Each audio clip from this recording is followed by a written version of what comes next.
Welcome to Uttarbanga TV 24/7। দেখুন, আজকের দিনটি পাকিস্তান অনেক দিন পর্যন্ত ভুলতে পারবে না। তাদের বড় শহরগুলিতে হামলা হয়েছে, লাহোরে তাদের এয়ার ডিফেন্স সিস্টেম ধ্বংস করে দেওয়া হয়েছে। পাকিস্তানের সংসদ সদস্যরা দেশের সামনে কেঁদে ফেলছেন এবং আর্তনাদ করছেন, দয়া করে পাকিস্তানকে বাঁচান। এই প্রবীণ ব্যক্তি যাকে আপনি দেখতে পাচ্ছেন, এর নাম তাহির ইকবাল। ইনি পাকিস্তানের সেনাবাহিনী থেকে অবসরপ্রাপ্ত মেজর। তার কাছে মিলিটারির অভিজ্ঞতা আছে এবং দীর্ঘদিন ধরে তিনি পাকিস্তানের সংসদ সদস্যও ছিলেন। সম্প্রতি তার একটি ভিডিও ভাইরাল হয়েছে যেখানে পাকিস্তানের অবস্থা দেখে তিনি কেঁদে ফেলছেন। আর একটি ভিডিও আসছে যেখানে ইমরান খানের বোন প্রশ্ন তুলেছেন যে বরাবর পাকিস্তান সরকার বলছে ভারতের 5টি প্লেন ধ্বংস করেছে, তার প্রমাণ কোথায়? ভারতের ড্রোন এত গভীরভাবে রাওয়ালপিন্ডি লাহোর পর্যন্ত কিভাবে পৌঁছে যাচ্ছে? মনে হচ্ছে যেন পাকিস্তানে কোনো এয়ার ডিফেন্স সিস্টেম নেই। প্রথমেই আমি আপনাকে সেই রিটায়ার্ড মেজরের ভিডিও দেখাবো যেখানে তিনি পাকিস্তানের পার্লামেন্টে কেঁদে ফেললেন। এটা দেখা খুব জরুরি, কারণ এখান থেকে বোঝা যায় পাকিস্তানের বাস্তব অবস্থা কি। তাহির ইকবাল বলেন, स्पीकर ये बात वाजा कर देनी चाहिए, हमारी कौम यकजा है। मैं इन सब से कहूंगा कि मिल के चलो और अपने रब से रजू करो। रब काबा, हम तेरे आगे दरख्वास्त करते हैं, इस मुल्क की हिफाजत फरमाना जो तूने हमें अता किया है, और ये नबी सल्लल्लाहु अलैहि वसल्लम की दुआओं का है। आपने कायदे आजम को इंग्लैंड में मुलाकात की, ख्वाब में आए और उनको कहा कि जाओ वापस और जाके पाकिस्तान का मामला हल करो। आप खान कनात को ख्वाब में आके ये हुक्म दिया कि तुमने पाकिस्तान की करना है, ये मुल्क बन के रहेगा और तुमने तो ये ऐसा बड़ा मौजज़ा है कि अल्लाह पाक ने ये हमें अता किया है और अल्लाह पाक इस मुल्क की हिफाजत फरमाएंगे।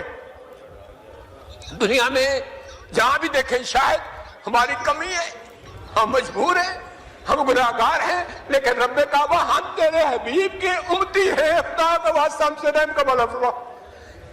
आप चले जाएं, उधर फिलिस्तीन भी चले जाएं, कश्मीर में चले जाएं, जहां भी जाएंगे मुसलमानों के साथ वो ऐसे रो रहा है जो हम सोच भी नहीं सकते हैं। तो तू हमें माफ कर दे, हम तेरे आगे सर झुकाते हैं, माफी मांगते हैं। नहीं, इसमें दो राय नहीं है मौला कि हम बड़े गुनाहगार हैं, लेकिन तेरी रहमत बहुत वसी है। तू रहमत का एक जर्रा भी भेजेगा हमारी तरफ तो इंशाल्लाह हमारी कामयाबी होगी।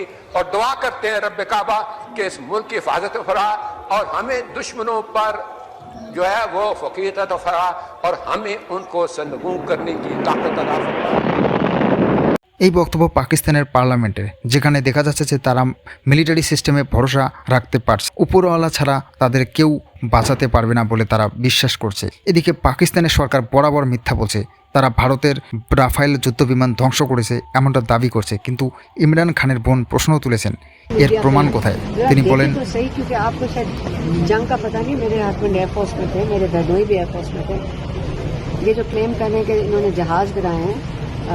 वो जो नवाज शरीफ की हुकूमत क्लेम कर रही है ना, तो यहाँ पे ड्रोन अंदर आ रहा है, मतलब इंडिया से अंदर पिंडी तक पहुँच रहे हैं। पिंडी तक पहुँचे कैसे?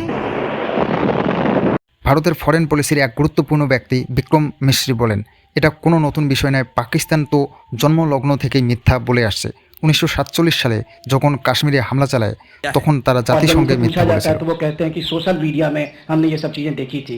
तो अगर आधिकारिक तौर पर अगर आप कुछ कह सकें इस पर, ताकि उन्हें भी समझ में आए कि इस तरह के प्रोपेगेंडा नहीं चलने वाला है। देखिए, जब सही समय होगा तो आधिकारिक तौर पे इसके बारे में सूचना दी जाएगी। लेकिन जो आपका प्रश्न है कि प्रधानमंत्री और उप प्रधानमंत्री और विदेश मंत्री, उनके रक्षा मंत्री इस तरह की बातें कर रहे हैं, तो इसमें अचरज की कोई बात नहीं है। आखिरकार ये एक देश है जिसने अपना इसका जन्म लेते ही झूठ शुरू हो गया था। 1947 में जब पाकिस्तानी फौज ने जम्मू कश्मीर पे दावा बोला तो उन्होंने किसी ऐसे वैसे व्यक्ति से नहीं, संयुक्त राष्ट्र से झूठ बोला कि हमारा कोई लेना देना नहीं है इससे। ये लोग जो गए हैं वो तो कबायली, वो तो जब हमारी फौज वहां पे पहुंची और यूएन के लोग, संयुक्त राष्ट्र के लोग खुद वहां पे पहुंचे और उन्होंने देखा कि वहां तो पाकिस्तानी फौज घुसपैठ करके आ गई है। এখন ভারত বলছে পুরো অপারেশন সিঁদুর শেষ হলে তখন তারা বিস্তারিত তথ্য দেবে।